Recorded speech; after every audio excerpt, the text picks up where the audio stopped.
It was both as close as the score indicates and also not. Penn State plays yet another game that makes you kind of feel different about the result. Boise State gets more yards, Penn State gets more points, and the second one is the one that matters the most. I'm Thomas Frank Carr. Sean Fitz here with us on the Labatt Postgame Show.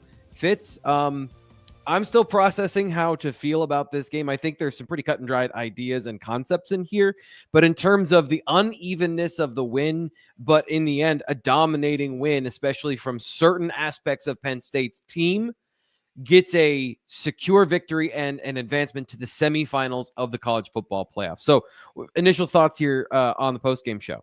Nothing comes easy. Penn State is in the Final Four. Like, that is the thought. Like, when we have proven from week to week that game to game does not necessarily bleed into the next or the previous.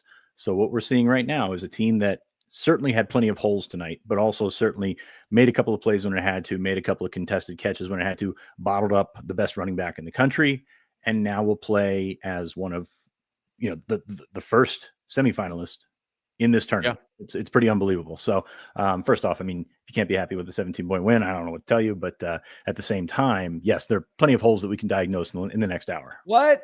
One of our first super chats of the night, Andy Kodalicki's worst play calling game by a mile. I was not a fan of the third downs. I think the third down calls and situations, I understand what was going on. That is a team that likes to blitz and throw bodies at the middle of the line of scrimmage. And they're a team that will give you the big play. They will absolutely throw chum in the water. And for somebody who wants to hit the big play, who wants to be aggressive and go out and score big time touchdowns, Penn State went big play hunting in this game, especially in the middle of the game. They did not hit those. You feel like if they had just converted some of those, the game would have been much more in hand. At the same time, there are things that, if they block a couple of them properly, it works out a little bit better, Fitz. I want to get to something else in a little bit. I don't want to start with that, but Campbell, it was too perfect of what you just said. And then that comment, it was pure gold. And I like to go with what you say, which is what's the most funny thing that can happen? And that's how we're going to start the show for Penn State advancing on to the semifinal. Kaytron Allen was awesome in this game, Fitz. I want to know, but at the end of the game, we talked about Ashton Jeanty, but the broken tackle machine tonight was Kaytron Allen, 17 for 134.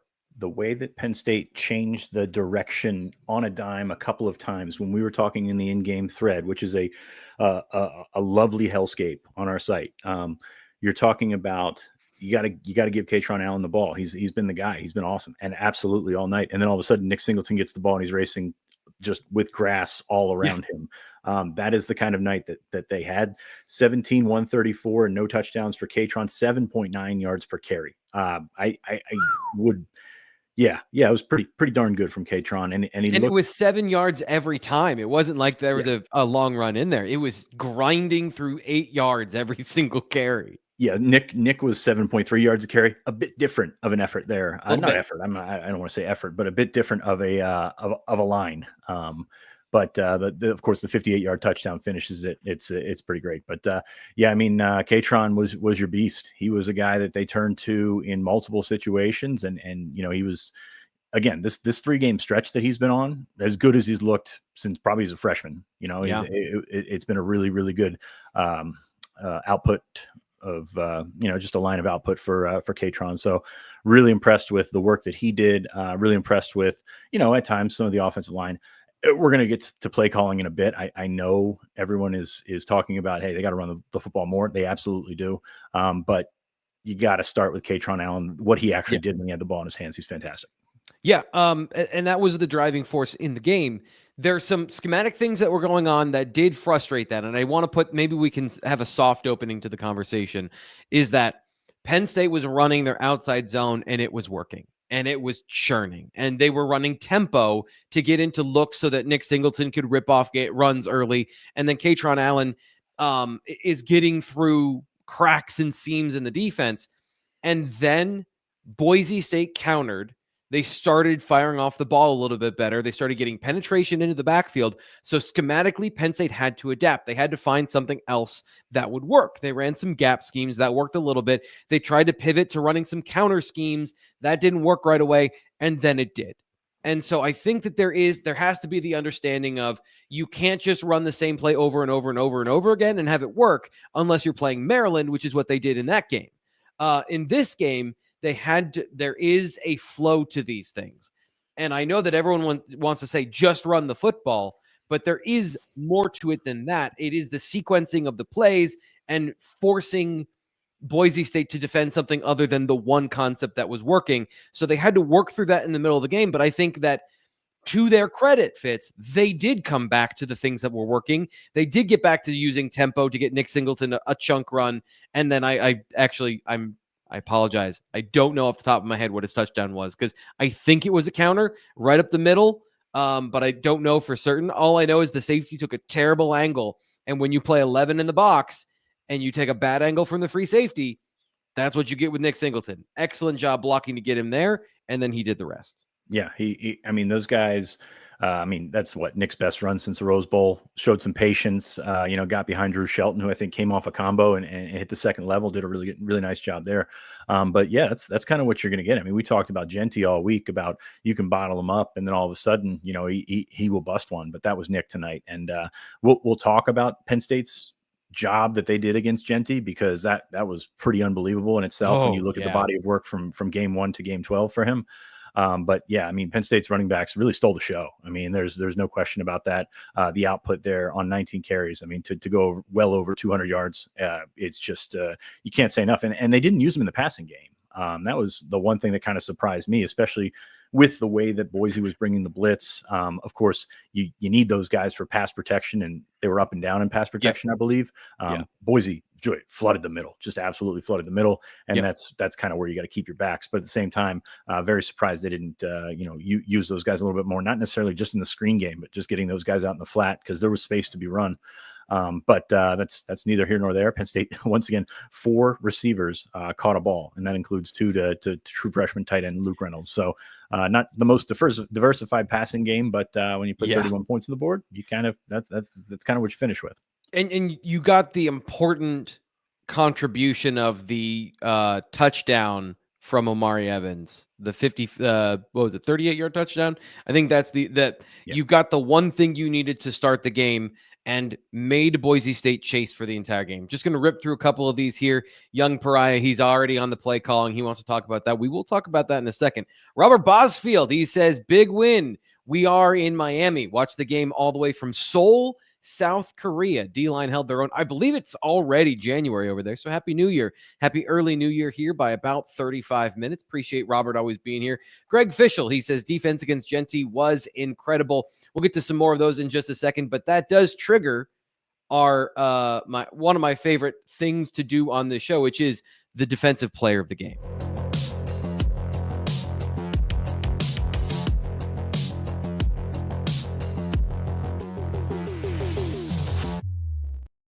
I promise this time I'm going to get to the information first, then we'll get to the player of the game. The defensive player of the game is brought to you by State College criminal defense attorney Matt McClanahan of McClanahan's Law Firm.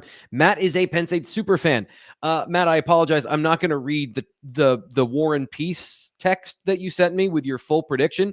A lot of it came true, though. Multiple interceptions, Omari Evans for a touchdown over 30 yards. Penn State, he said 41-14. The Penn State offense, inefficient at times, should have put up more points, would have been closer to that. This is the thing.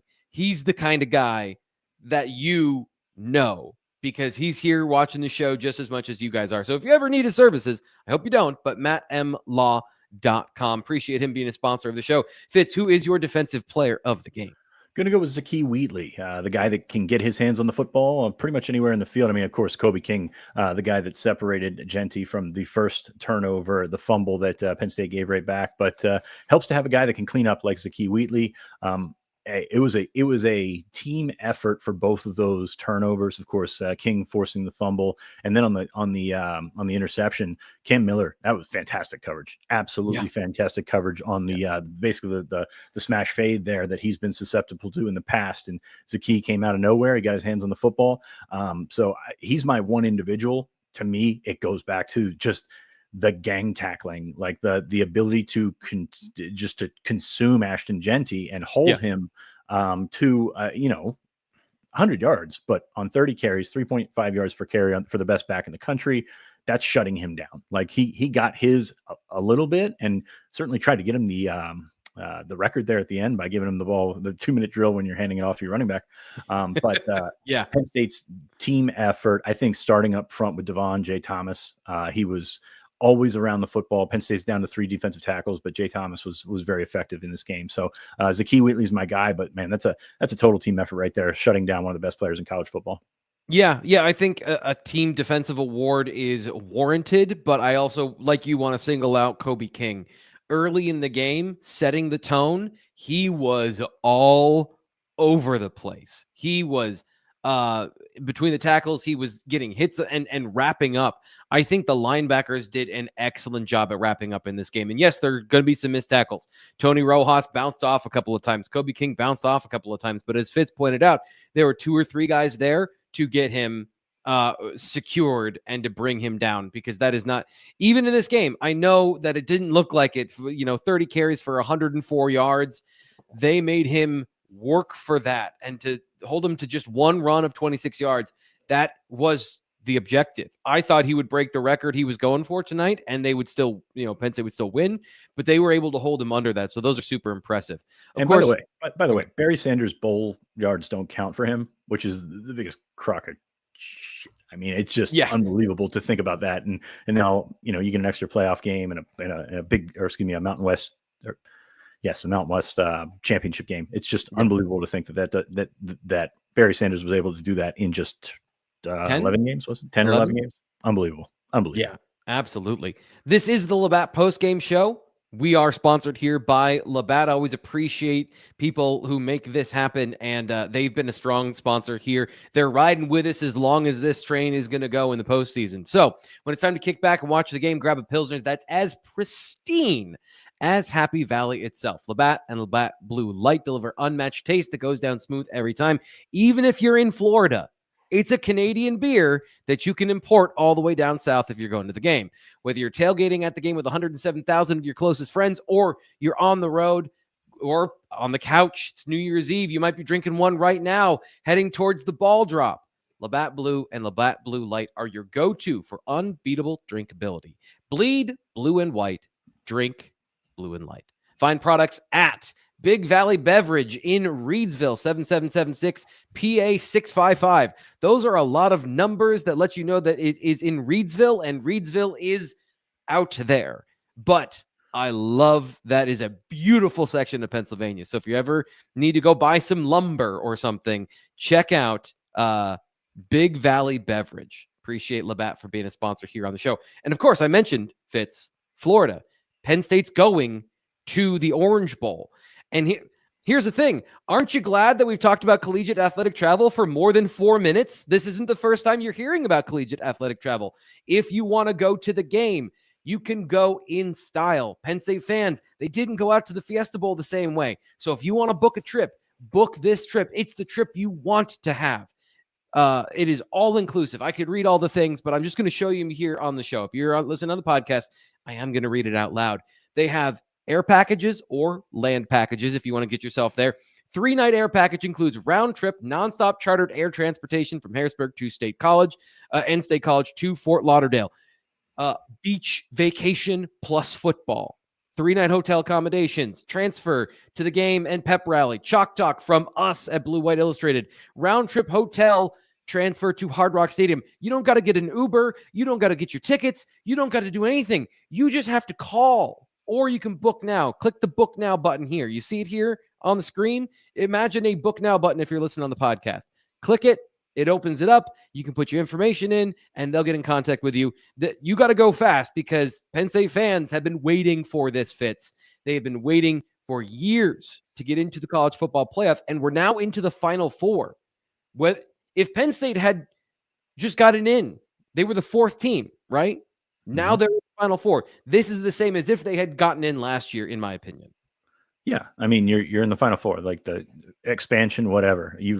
Yes, Penn State had a favorable draw favorable draw. Struggling here, New Year's Eve. I'm not even drinking, but no. Yes, they did have that absolutely against SMU and then against Boise State. They got the horses and they took care of the horses. But yeah, I mean, you're in. You can't ask much more than that, especially in a year in which there's no juggernaut. I mean, you're going to see that Ohio State-Oregon game tomorrow, and that's going to be probably the best game of this tournament so far, I believe. But like, I think every team can be beaten, and Penn State, of course, can be beaten, but also they can beat some other teams. So looking forward to how this plays out. Of course, they're going to be playing, in Miami on the 9th. Collegiate athletic travel will get you there, and it's if you don't want to have to do the work and you want somebody else to handle it for you, can't someone else do it? Collegiate athletic travel can. So just definitely give them a ring and check out their stuff on their website. Bill Go Mets, one of the most fun names I've read in a while, because it sounds like Bilbo Baggins, but it's Bill Go Mets. The confetti keeps sticking to James Franklin's head. This is so much fun. Glad you're enjoying the post-game festivities. Thank you for double screening here, for having us on and having the post-game excitement on. That does remind me, we will have James Franklin's press conference coming up after the game. We'll have instant analysis. Our guys are in the locker room getting information and quotes and comments from the players. So Greg and Nate are doing a lot of work over in Arizona. I want to thank them for being there, doing that, and getting all that information. Let's talk about Drew Allar, because one of the things pre-game or pre-show somebody wanted to talk about, I forget who it is, I apologize, wanted to talk about Drew Allar. I wanted to talk about Drew Allar. He was throwing some dimes before halftime. I think there were 3 balls in the end zone that he drops into the bucket or right by the ear hole of a linebacker. All 3 of them dropped. Fitz, you're on mute. Yeah, no, my neighbor decided it's a good time for fireworks. So, of course. I'm on mute with a purpose here, and I also opened a beer. But no, I mean, yeah, it was funny because they came out and they said Drew missed his last 5 passes. And I'm just thinking, hey, kind of hit about 8 hands along the way. Trey Wallace in the back of the end zone, that ball did get tipped. But usually believe that Tyler Warren's going to come down with that ball right near the goal line, because he has done that. Did let one sail at the beginning of the second half, but yeah, I mean, it was. I don't think that there was anything like. I think that the stat line's a bit misleading because of the drop, because of some of the other plays that he made, but I don't think it was an amazing game, an amazing output for Drew, especially when you take a look at he got sacked 4 times tonight, and that was kind of a flood. He looked a little bit discombobulated back there. Boise, of course, sent it straight up the middle right at him. I mean, there was that no A-gap pressure. That's that hard. A-gap pressure. They went after Nick Dawkins. They went after the running backs back there, and Penn State struggled with it. And that's going to be something they have to button up over the next week. But yeah, he threw some dimes though, man. He threw some NFL draft highlight film type dimes. They're going to touchdown to Tyler Warren at the end, or excuse me, to start the game, was fantastic. And then the last one to Warren as well. I mean, he can make those throws. We've seen him make those throws. Penn State, of course, we're not changing the analysis here. Needs more on the outside. Trey Wallace made a really, really nice contested catch there in the fourth quarter to extend a drive. But they still need more from the outside for those guys as they advance to the upper echelon of this tournament. Yeah, and this is the same thing I said about Boise State. It's going to be Penn State's turn at some point, where you talk about the decisions and how you build a team and your weaknesses and your strengths, and everyone wants to have all things, but sometimes you've got to make choices. And I don't think Penn State made the choice to have this particular situation at receiver. Sometimes these things are forced upon you by circumstance, but these are the people in the chat that are concerned, who said this was the worst play calling game or whatever so far. Like, there are things they're trying to work around and scheme around. And the fact is, when you have 2 receivers out there that ran probably 50 routes, Fitz, and had 0 targets, that's concerning. I mean, you are now working with 3 eligible players a lot of times. And I don't want to talk down and be negative about these in this situation, because I don't think that's the fair context of this game, but it is an aspect of that. I thought the decision to get the ball to Luke Reynolds in this game was a good one too. You can see the immediate benefit of having him on the field and his bouncy explosiveness to get those extra yards after contact, which was a thing when a Penn State player got the ball, they usually got yards after contact too. Yeah, and Penn State really kind of spread it out tonight. Like, you look at the way that I think they thought they could block with 5. It was, hit and miss on that.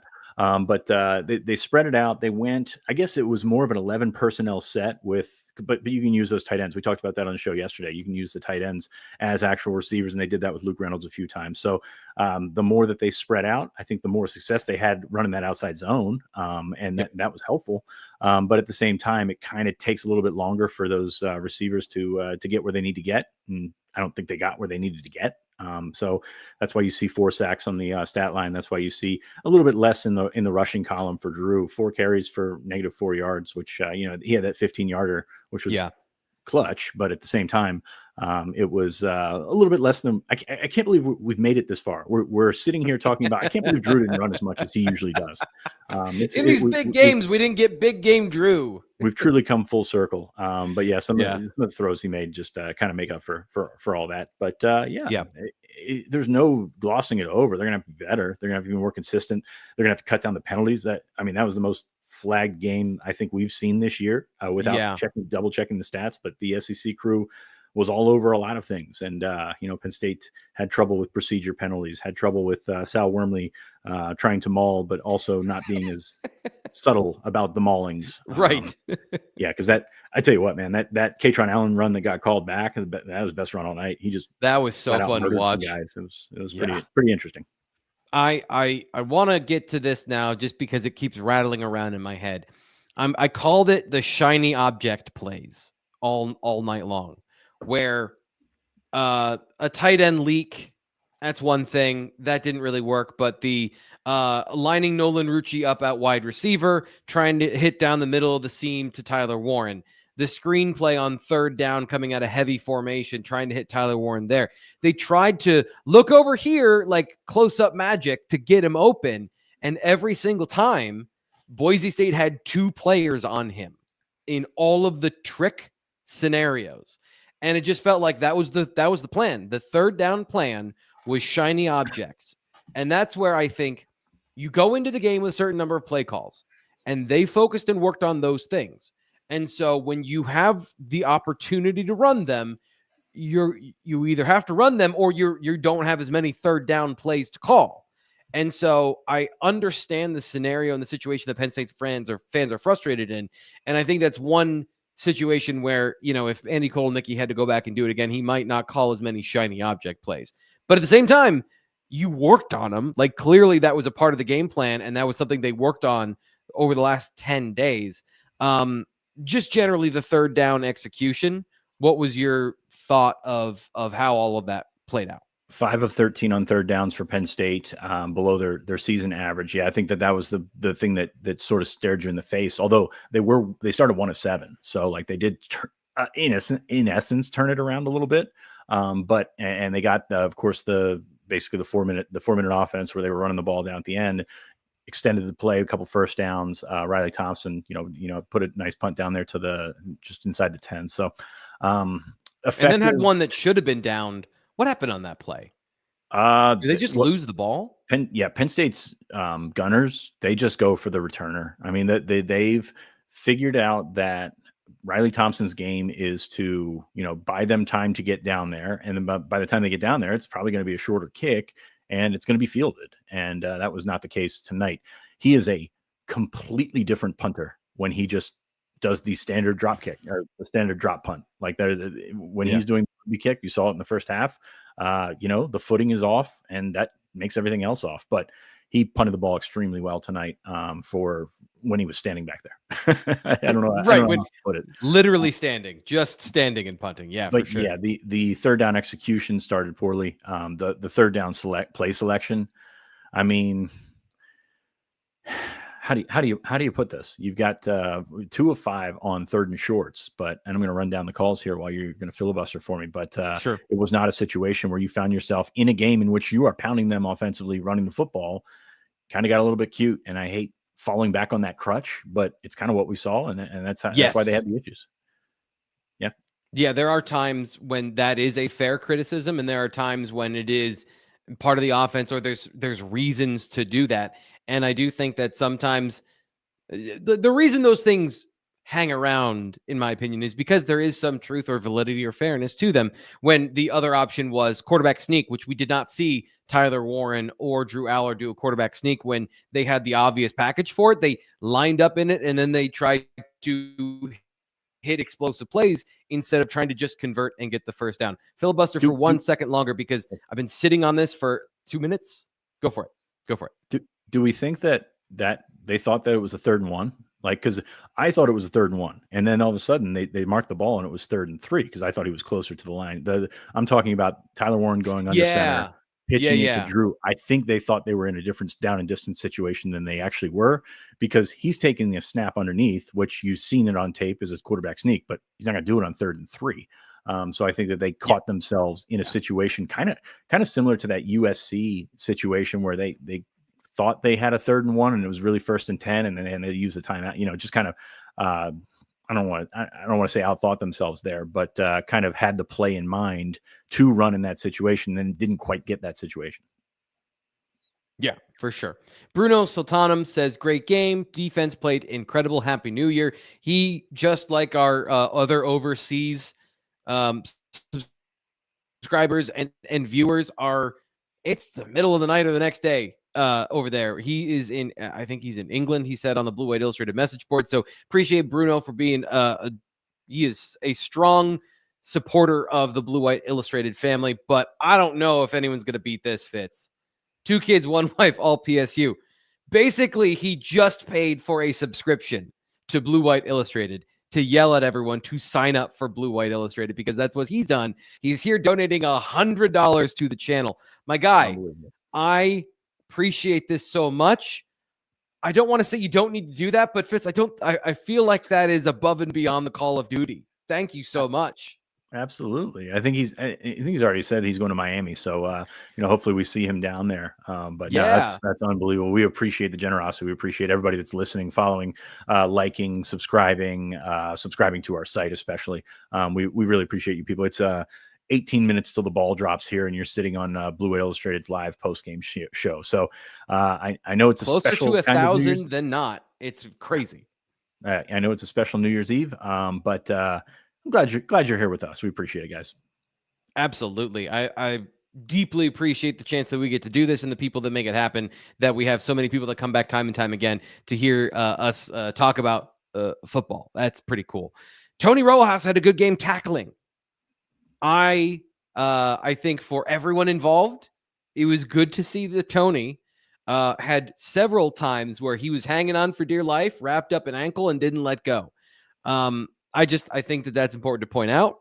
They were able to do that quite a bit. We've covered that, but just generally, Tony Rojas did not miss a ton of tackles tonight and was physical again. That was, I think, the part that I was pleased with personally. Was it seemed like contact didn't bother him as much as it has earlier in the year. And I don't want to say he's getting stronger, because that's not what happens here, but it is something where it feels like he's adapting to whatever his situation was this year. Yeah, time is always on that side. And you really hope, if you're Penn State, time is on your side once again. Abdul Carter went out during the first half. He did not come back in. We don't have an update for him. We're not talking to sources right now because we legitimately started 2 minutes after the game ended. But that didn't look great. His left arm kind of hanging there. It's not wonderful, especially when you play a physical position like he did. Denied Dennis Sutton at the end seemed to re-aggravate that groin injury that kept him out. Kept him out a week, or it sidelined him and limited him a bit. Yeah. Those are 2 guys. That's an issue for whoever you play in this next round. Obviously, the stakes get higher. You want all your best guys going, and those 2 not being in there, that would be a big deal. Yeah, Max Granville saw some snaps tonight, and he's a guy that should have just enrolled at Penn State now, instead of, and he enrolled earlier in the year, which is great. But at the same time, a guy who reclassified is out there playing as a true freshman. And, I think the attrition at some of the most important positions, luckily Jalen Reed was able to come back on the field, because if you're missing Jalen Reed, Dennis Sutton, Abdul Carter, I do think it's interesting. And Fitz, I don't want to read too much into these things, but we've seen guys come out of the locker room without their pads on. We've seen them come out of the locker room on crutches or whatever, and it's more obvious. Abdul had his pads on the whole time. Does that give you any indication or feeling one way or the other about availability or severity or hope for Penn State fans? I mean, it's better than street clothes and on crutches or whatever you may find yourself in that situation. But I don't think we're going to diagnose it. We looked at the TV. I mean, we had you and I had the TV copy, no different than everybody else that's listening here, watching here. But they tried to wrap it up. It looked like he was in quite a bit of pain. And again, for a physical position like that you use that shoulder so much, or bicep, or whatever it may be, it's not ideal. But yeah, you got to hope that time comes through and helps, and you got to figure out a different way to get around it. I will say, somebody pointed out in the chat earlier, Amin Vanover stepped in. I thought did a pretty good job. Yep.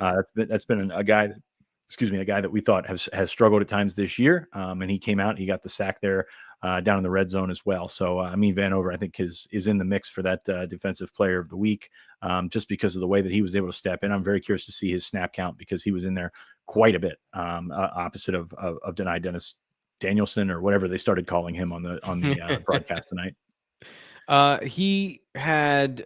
I saw him. He had 2.5 sacks, or 2.5 tackles for. He had 2 tackles for loss. Denai Danielson had 2.5 tackles for loss in the game. Both those guys, again, big physical defensive ends. We tried to tell you in the tailgate show and early in this week, and I tried to be polite and not be overly derogatory. Landon Tengwall came on the tailgate show and just blasted through that and said this is a terrible offensive line. And it kind of proved to be that in this situation. We pointed out the specific reasons why. We gave the reasons we thought this would happen, and then Penn State racks up 9 tackles for loss. That does not include stops and tackles for a win for the defense. 3-yard gains were a huge thing today for Penn State on the defensive side of the ball. Sun Win says, "I named my baby boy Nicholas."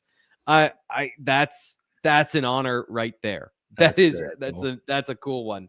What do you think of the Penn State passing defense? Because again, stats don't matter when you win. At the same time, 23 of 35, 304 yards, and completing 66% of his completions was the Boise State quarterback. Was Abdul Carter's presence and lack of presence a factor at times, because they were still able to get pressure, but it was not the same feeling as the first quarter? Yeah, it was something that mattered, but at the same time, Boise switched to a quick passing game that we saw so much in the first half of the season by opponents, and that really negates everything. I mean, it's not one of those things that's changes all that much with Carter in there.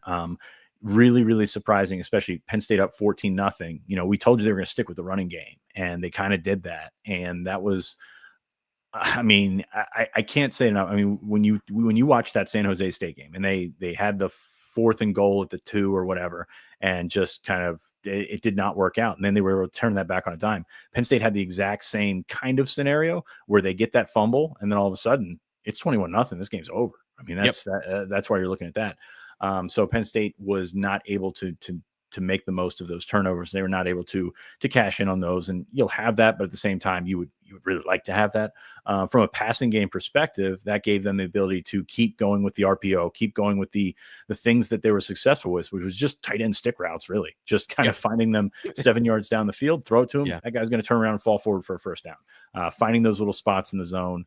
Penn State clearly coaching to keep everything in front of them. Of course, the touchdown came on a blown coverage, which it was not a surprise. That's how Ohio State scored across the formation. I believe USC had one of those as well. So they found something against Penn State, who does not handle misdirection all that well. But you look at what Penn State did was clearly a bubble to keep them keep that lid on. They did a pretty good job, but obviously there's some holes in there that they need to patch up. Yeah, I get frustrated with some of the decisions given what's on film. And so when you're playing Boise State, most teams are going to play an 8-man box, or you're going to play single high safety. And this is what we talked about yesterday of you play cover 3. This quarterback has seen nothing but cover 3 all year. He's seen man coverage and cover 3 for the most part, because if you have 2 safeties deep, just what do you do? Like, unless you're Penn State and your defensive line can handle the offensive line for Boise State, you're giving too much room, too much oxygen to the ground game. So if you play cover 3 and you have soft corners, this quarterback, despite the decisions when he was forced to throw the ball down the field, make full field reads, he is a good quarterback. He can make these decisions. He can read, he can diagnose, and he can attack. And when you give him those, again, you're just allowing them to stay alive and get another opportunity, get another 3 downs to give Ashton Jeanty a chance to rip off a run. That's what was on film all year long. That was the point of this passing attack. Run the ball, play action, quick game, and some intermediate shots. And I guess if you're going to say we're taking away deep shots and we're taking away the run game, and the only thing you have is the quick game, then okay, I guess, it did result in 3 interceptions. A couple of those late, but it just felt like there were some concessions in that particular area that I was hoping there would be more flavor from the coverage unit, if that makes sense. Does that make sense, Fitz? Yeah, I think so. I mean, you look at, I thought Boise's receivers did a really good job, making some tough catches as big guys as advertised. Yeah. A couple times that, they had Davian Collins on their back. They had other guys in the back, and Penn State was a little bit grabby, and they got flagged for it. And, the aggressiveness, again, I go back to what you give and what you take. And I think clearly they were giving a bit to take away what Jeanty was able to do. And in the grand scheme of things, just looking back on it, makes sense to me. Like you're going to have that. Like if you would say, okay, this guy's going to throw for 304 yards, he's also going to throw 3 picks, but Jeanty's going to get 100 yards. I mean, you're making those other guys beat them. That's what you do. That's a box and one right there. And really what you're coming away from that thinking is that, Jeanty didn't kill you. That was clearly objective number one, and you feel fine. Like the 53-yard touchdown, it's going to happen. It sucks. You don't want to have it. You want to go back to the film room and take care of whatever that happened. But you don't feel too bad about the way that you played as a whole. And I know in the moment it sucks. Like in the moment you're going to get really, really upset because this guy is standing there wide open, and Penn State's receivers on the other side are fighting for every tooth and nail to try and get open. Right. That's the frustrating part to me is like, I understand you've got man, you've got zone. I don't know, man. I've talked myself into a corner here. And I think I would appreciate if you got me out of there. Sure. I've been meaning to put this up. Frank says if they play like they did tonight against Georgia or Notre Dame, they will not make it to a championship game. Frank, you are correct. You are most likely right. I don't know if you've watched any Notre Dame or Georgia. I specifically don't know too much about those teams to know the individual matchups, other than Notre Dame is a really good running game, and their quarterback may be a little suspect. So kind of the same thing they saw tonight. But the point is, there are almost 1,000 people here enjoying themselves. Let yourself breathe and enjoy the win. We're not saying that Penn State's going to win a national championship. And if that's the only thing that will make you happy, I don't need to do live therapy here on the YouTube channel, but I just hope you're happy. Generally, I hope you have a good new year, and I hope that you can enjoy the fact that Penn State won this game. There was one earlier in the chat, and I'm not trying to just like pick people out of the crowd but just enjoy the game, enjoy the win, enjoy the ability to see your team play another game, because Boise State is not in the situation where that is. Fitz, I apologize. The reason I pivoted to that is because we had to put somebody in timeout who was here saying that Penn State was paying the refs and was generally being disruptive here in the chat. So I had to pivot to something quickly. We have this from Nippy. He says, T. Frank, what do you think called Nicky getting cute multiple times? This is what you get when you don't pre-read. Constant success running, but then passing when it's not needed. You do have to pass the football, right, Fitz. Like you do have to throw the football at some point. And they wanted to get some shots early in the game, and I understand the frustration of it not being completed, but you do have to throw the football. They certainly chucked it deep, didn't they? Like, I mean, and I don't have a problem with the second and short. I believe it was the first one or in the first half when Evans got deep and he had 2 guys draping him, and they threw it up and nobody made a play on the ball. I don't have a problem with the situation there, but I also look at the situation where Penn State's got second and short for a reason, because first down, Katron Allen just beasted somebody like that. That is kind of where you're looking for it. And it goes back into what we were saying mid-season about when you're the bigger fish and you are play calling, or when you are calling plays against a team that you believe you have some sort of advantage on, whether schematic, whether physical, whatever. There's a bit of hubris involved here, and I think Andy Koldenicki fell into that a little bit tonight. And that's something that, hey, if Georgia's on the other side, if Notre Dame's on the other side, you probably rein in a little bit. But yeah, you say, hey, this is where we can get the big play. Now, the big play for this against this Boise State defense was going to come by breaking tackles and getting past that first wave. And Nick Singleton ended up delivering the backbreaker because of it. But at the same time, you got to get him there. And I think there's a little bit more give and take than we saw tonight. And was very, very encouraged by the Big Ten championship game, was okay with the SMU game considering the conditions. I thought Andy took a step back tonight in terms of what they were trying to accomplish and what their ultimate goal and identity was going to be tonight. Yeah, there were some of those plays they wanted to. There was a sense of wanting to break the game open early or break the game open with big plays in single coverage opportunities. And give credit to Boise State. This is a good football team. They are well disciplined. They are aware. They execute their assignments well. Going all the way back to the conversation we had about the blitzes. Those are hard to execute from a timing perspective, and they're very good at the timing. Again, the thing we talked about, if they don't get cute, they just overload. They send two guys through the A gap, which is something that most teams don't do.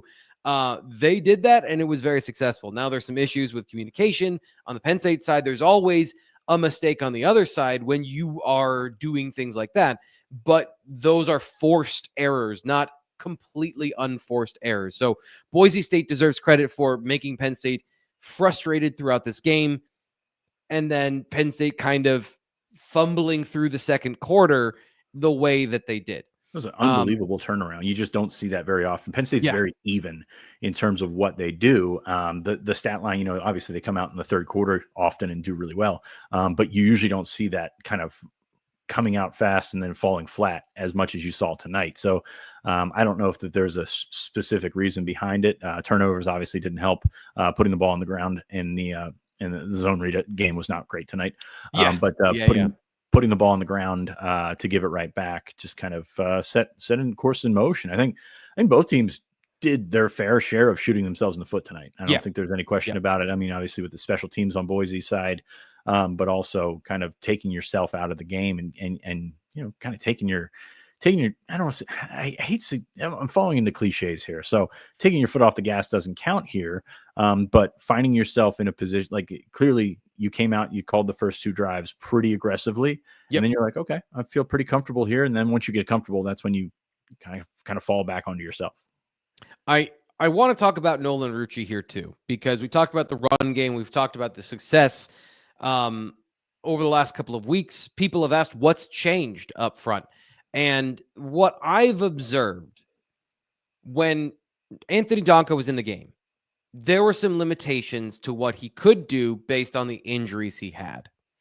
And if you can't run into the B gap because the left side of his body, everything's injured, and you then can't run to his side of the field as effectively, and you have to run outside of him so that he can grab with one arm that doesn't work. Because you have clear tells and essentially you're blocking with four people.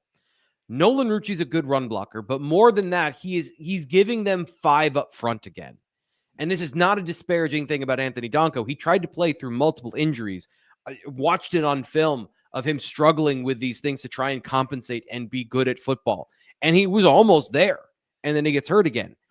Nolan Rucci coming into the situation and developing the way he has and giving them a strong right arm, a strong right hook running to the right. I wanted to give credit to that because that's been a guy who's been working so hard to develop as a pass blocker, as a run blocker, to not fall off blocks, to not get too aggressive and miss his assignment. He's hitting his marks really well. That first Katron Allen run where he's running the boundary and he sneaks through.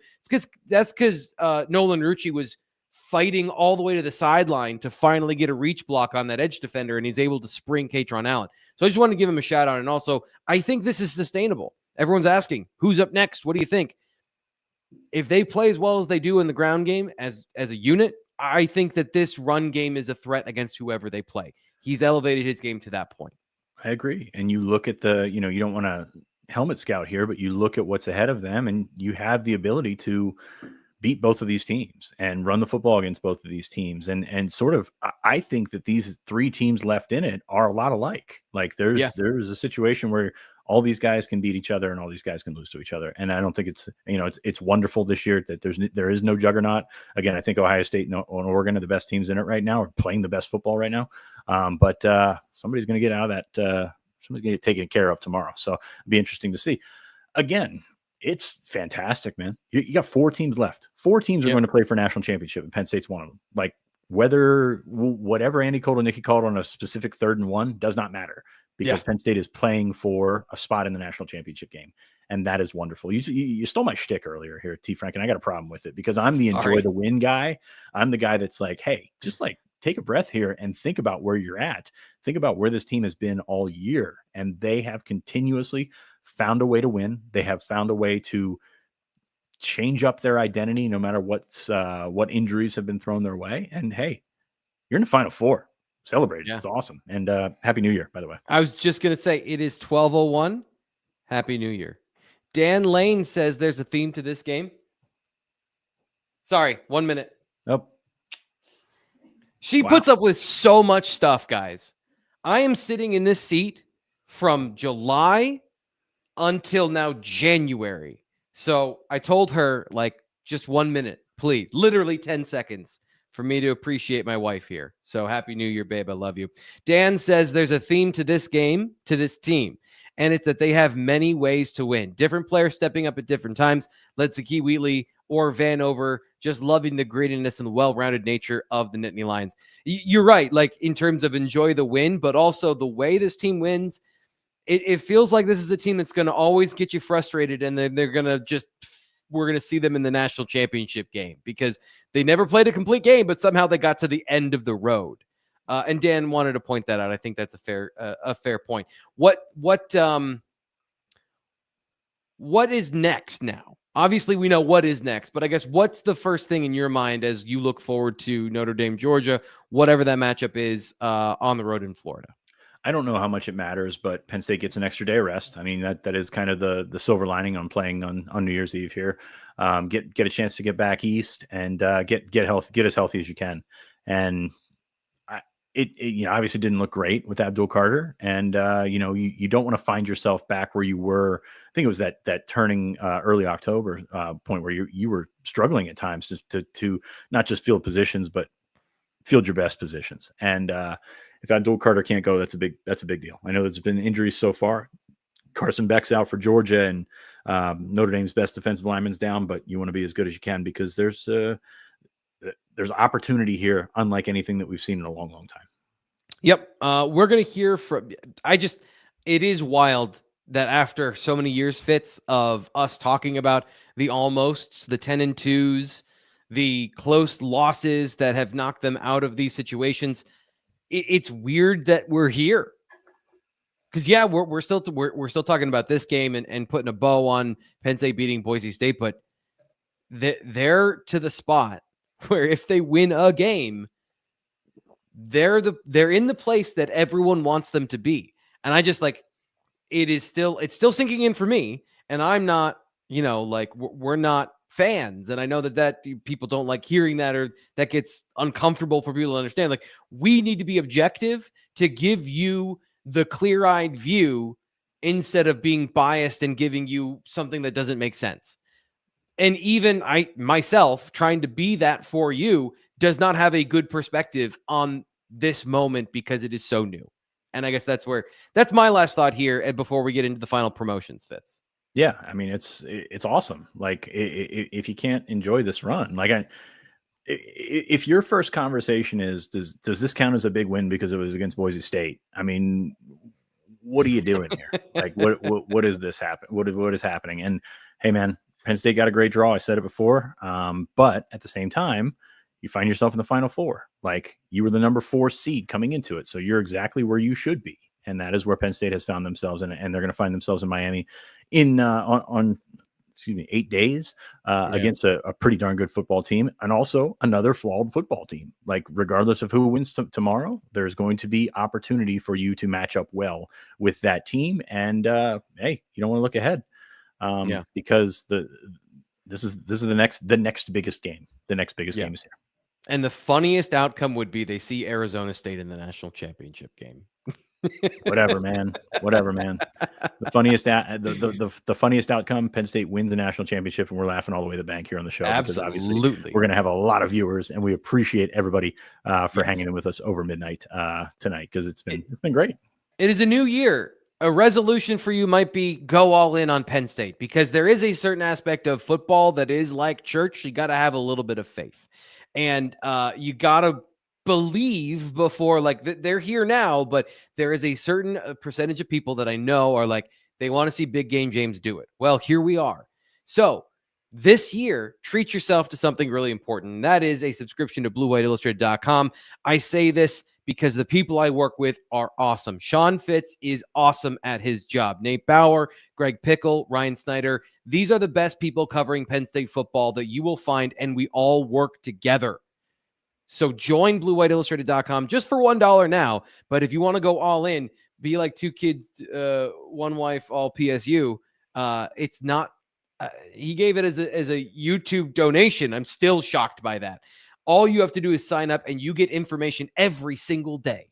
Every single day, you get the best information on your favorite thing. If you're here at 12:06. You like Penn State football enough that you can spend $100 or so to get a subscription to the site. And we appreciate you taking a chance on us if you do. I've got a few appreciations here, going down the list of just the overall stat package here. Amari Evans' second catch was as good of a hands catch as I think we've seen all year from a wide receiver. It was fantastic. It was not what I expected from Amari Evans. It was a ball that I thought was thrown away, and then all of a sudden he goes up there and gets it. Need more of that. Riley Thompson as the non-rugby putter was fantastic. 47-yard average, including a 63. Should have gotten that one down at the 1. Penn State, as we said before, their coverage team looks a little bit different because of the way that they've done things so long. They've really negated those returns, but at the same time, they're not looking for the ball. They're not looking to down it. Defensively, special teams wise, Colin Dinkins, the play that he made on the Jeanty kick return, he is one-on-one with one of the best players in college football in the open field.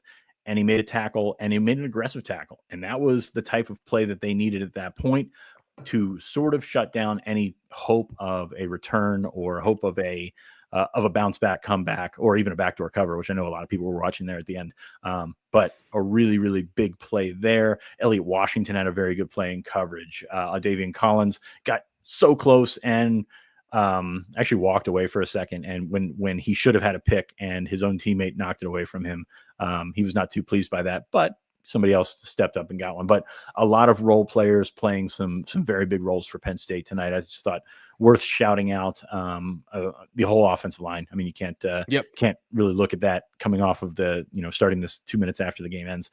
But Penn State was able to do some really dynamite things from some of the players that you probably wouldn't have expected.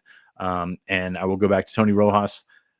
Continues to get better. I'm expecting really big things from him in 2025. I'm really pleased with the progress as they've moved down the stretch. And there was one play in particular where he held on tight to Jeanty's ankle and did not let go. And, he's not been the surest tackler all the season. I've seen really a lot of those ankle tackles just right through his hands. Yep. So be excited to see these guys suited up in Miami once again. And we'll be here to talk about it all week long. James Franklin's press conference coming up in just a little bit. We're going to have instant analysis from Arizona. As soon as we get off here, I'm going to fire up the old YouTube machine and make sure you get to hear what Nate Bauer and Greg Pickle think about the game. Fitz, thank you as always for being here on the postgame show. Thank you for everyone who joined us. If you're listening on the podcast version, you can always subscribe and give us a like, YouTube podcasts, and of course on Apple Podcasts if you listen there. Interaction with it always helps us. We're always trying to grow everything like a gardener. We're trying to grow everything, and we appreciate all of you for being here. That'll do it for us for 2024. It's over. On to 2025 in the playoff. We'll be back like Friday, maybe. Fitz, you want to do Friday? I don't know, man. What is it? Wednesday? We'll figure something out. So hopefully you're here when we do it. When we figure things out, hopefully we can do it. We got a recap show coming up later in the week. Stay tuned to social media and BlueWhiteIllustrated.com for that info. We'll talk to you then.